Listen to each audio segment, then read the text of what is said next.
কথাকে। সে আমার যুক্তি দিছে কি জানেননি? আগের দেশের আগের মহিলারা শাড়ি কাপড় পরতো, ব্লাউজ তো পরতোই না, পিঠ পিঠে কাজ করছে, কোনো সমস্যা হইছে না। সে ওই আগের আদিম মহিলাদের কথা বলা শুরু করছে। ওই সময় পোশাকের সংকীর্ণতা সমস্যা ছিল, ওই সময় মানুষের দারিদ্রতা ছিল, তারা কোন রকম জীবনযাপন করছে। আর ওই মহিলাদেরকে টাইম নাই না, এই কলির যুগে আইসা সে আইসা ওই মহিলাদের দৃষ্টান্ত দিয়ে পোশাককে খুলে চলতে চায়। আমিও তাকে বলতে চাই, তুমি মাঝে মাঝে যে কথাগুলো বলেছো, এই কথাগুলো আমাদের হৃদয়কে কত বিক্ষত করেছে। আমরা ভাবতে পারি না তুমি কোন মায়ের সন্তান। আদর্শ ঘরের সন্তান কখনো এরকম অসভ্য আচরণ করতে পারে না। সুরাই কলা বাজারে নিলে মাছি বসবে। তুমি নিজেকে ওপেন করে দিয়েছো, কিছু কথা চলবে। তোমার মতন এই সমস্ত বেয়াদব সমাজের জন্য অভিশাপ, পরিবারের জন্য অভিশাপ। তুমি কলঙ্কিত অধ্যায়।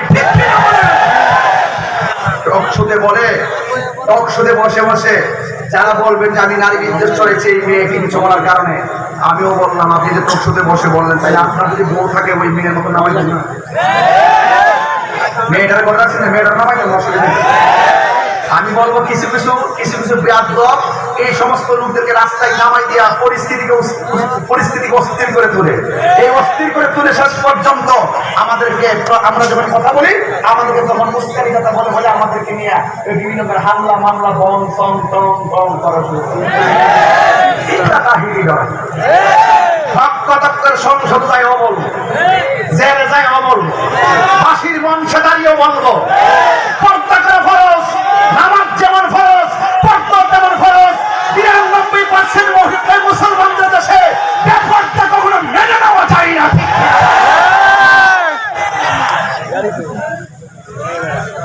আমার কথাকে একমত? আমার ডরাইতেছি, হাত তুলে কেটে কেটে একমত হাত তুলে।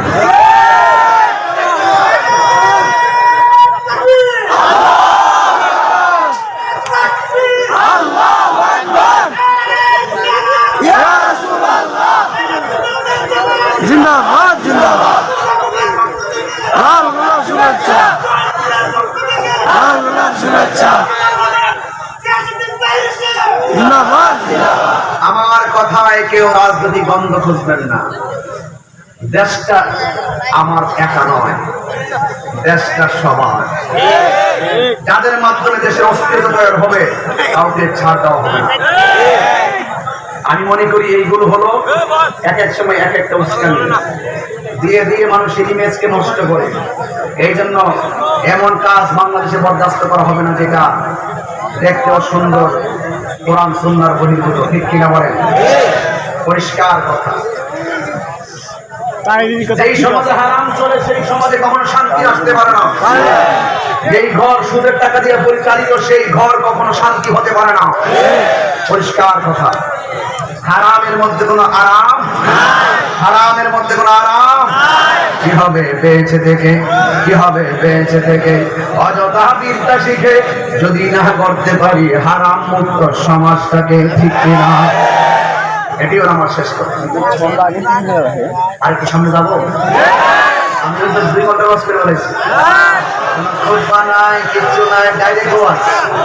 আমার গরমের মধ্যে আমি 1 ঘন্টা বেশি কোথাও ওয়াজ করিও না, কারণ গরমে ওয়াজ 1 ঘন্টা আর শীতের দিন 3 ঘন্টার সমান কষ্ট। ঠিকই? আর যে চিল্লাই ওয়াজ করি ঘর থেকে এমনি নিষেধ করে চিল্লায় না, কোন নিজের ঘরের সাথে মুখ মারে। আমি তো অসুবিধা নেই, ওয়াজে চিল্লাই কিছু হাতিও পাই, তোমার কমগুলো তো কেমন হইতাম, আমি তো বেহুক না।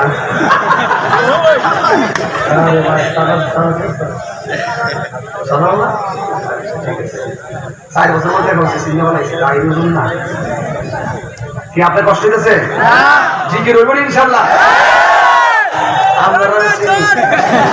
এইখানে আমার চিল্লা দিবেন জিকির ঘর, এটা রিলিজে গান মানে ছেড়ে দিবেন। আপনারা ভালো করে এদের আবার মাছটা ঢুকে ডিজে মানে রাস্তায় ছেড়ে দিতে আমার ইউটিউবাররা ইনকামে সান্তা করে। তোমরা কে খেয়ে মস্তানি করো, ভাত আর গালি মারি, এগুলো আমি ছেড়ে দিতে পারি। তোমার আমার নাম আমি আমার সব